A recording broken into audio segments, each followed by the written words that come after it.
আমার কাছে মনে হয় যে রাষ্ট্র স্বাধীনতাটাও অনেক বেশি গুরুত্বপূর্ণ। কিন্তু ব্যক্তি স্বাধীনতা যেটা, ব্যক্তি স্বাধীনতাটাও যে একবারে ফেলে দেওয়ার মতো তা না, ব্যক্তি স্বাধীনতাটাও অনেক বেশি গুরুত্বপূর্ণ।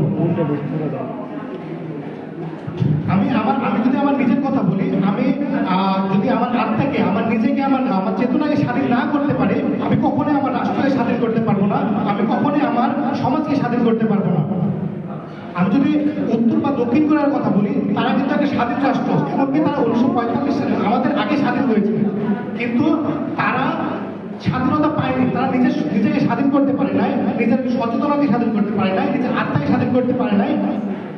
তাদের রাষ্ট্র স্বাধীন হওয়া সত্ত্বেও তারা কিন্তু স্বাধীনভাবে চলাফেরা করতে পারে না। রাষ্ট্র স্বাধীন হয়ে ওদের কাছে কোনো লাভ নাই, আমাদের কাছেও এতদিন পর্যন্ত লাভ ছিল না।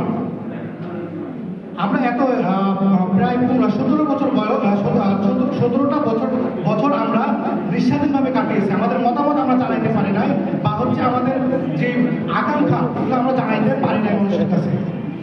রাষ্ট্র স্বাধীন হয়েও কোনো সময় লাভ হয় না। পুরো বিশ্বে এখন প্রায় 17টি দেশের মতো আছে যেগুলোর রাষ্ট্র এখন স্বাধীন হয় না। তাদের মধ্যে উল্লেখযোগ্য হলো বারমুডা বা স্কটল্যান্ড।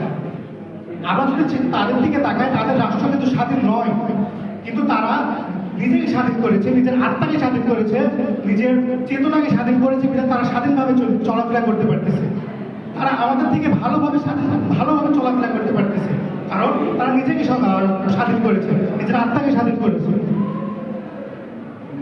তো আমাদেরকে এখন বলা হয় যে রাষ্ট্র স্বাধীনতাকে আমি গুরুত্ব দিব না ব্যক্তি স্বাধীনতাকে গুরুত্ব দিব।